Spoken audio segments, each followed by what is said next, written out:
Hello everybody, just thought I'd come on, do some washing up. Oh, I covered the lens with my hand then.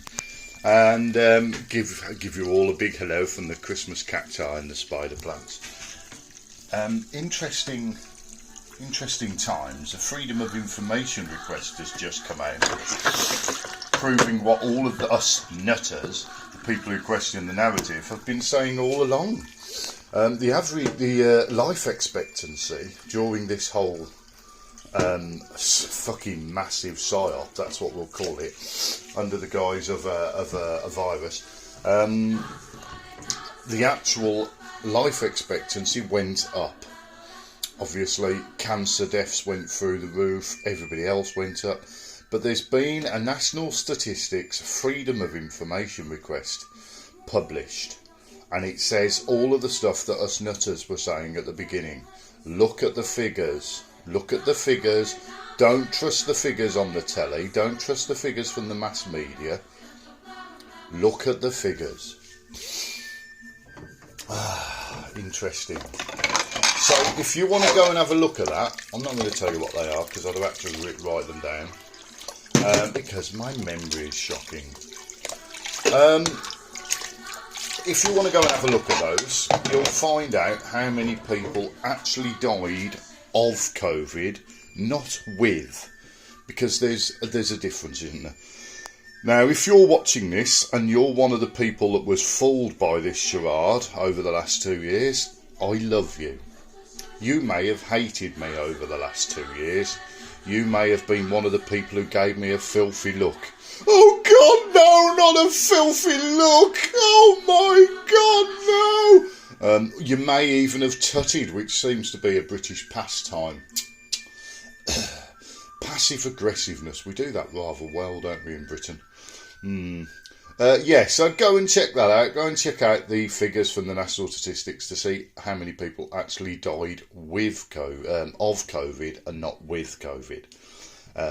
It's a minute amount, really. The average deaths, which is another thing I told people to go and check. You see, I'll try and give you something from this apart from me just rambling on. One of the things that I do as a life coach, as a psychotherapist, not a psychotherapist really, I'm a psychopomp. I'm an international psychic, darling. I've done lots of things. I've got lots of labels. Anyway, hypnosis, all that crap. Reiki, wizardry, chaos magic, all of those lovely labels, all of those certificates. I've got them on the wall, you know. I put them in frames and everything. None of it's important. What is important is there was a lot of fear blasted at us all. Now, whether you bought into the fear or whether you didn't, I gave it 3 weeks. I just researched it. But I didn't research it from the perspective of the government are telling the truth. Because they're not, are they?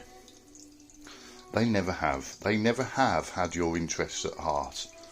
They don't care. They don't represent you. They don't even represent themselves sometimes.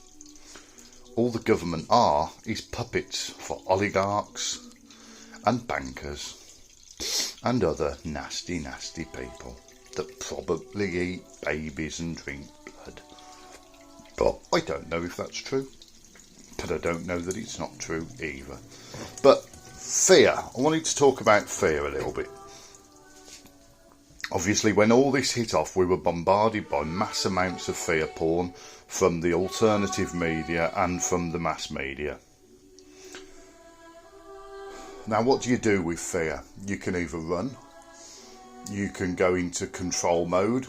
Some narcissistic types out there, when they feel afraid, they try and control the outside world around them.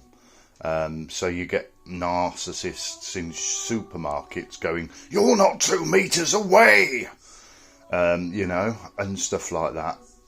"Where's your mask?" And that's fear coming out as control. That's all it is. So we just got to be kind to those people. I mean, I saw wearing a mask as enabling their fear, so I didn't. I didn't enable their fear. I can't do that. It's not in my spiritual path to do so. But fear, if you address it it helps. Now, I know there's some fears are bigger than others, and some are linked into your value system a bit more, and they're a bit more difficult to do. But the whole the whole thing that's happened over the last 2 years has been about addressing the fear and addressing our fear of mortality.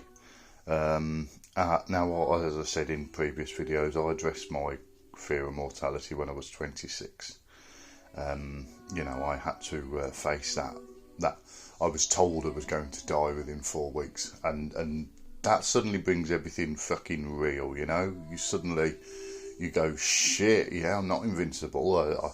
And at the time, I thought I actually wanted to die, so it was good news and bad news. It's mad, isn't it? But yeah.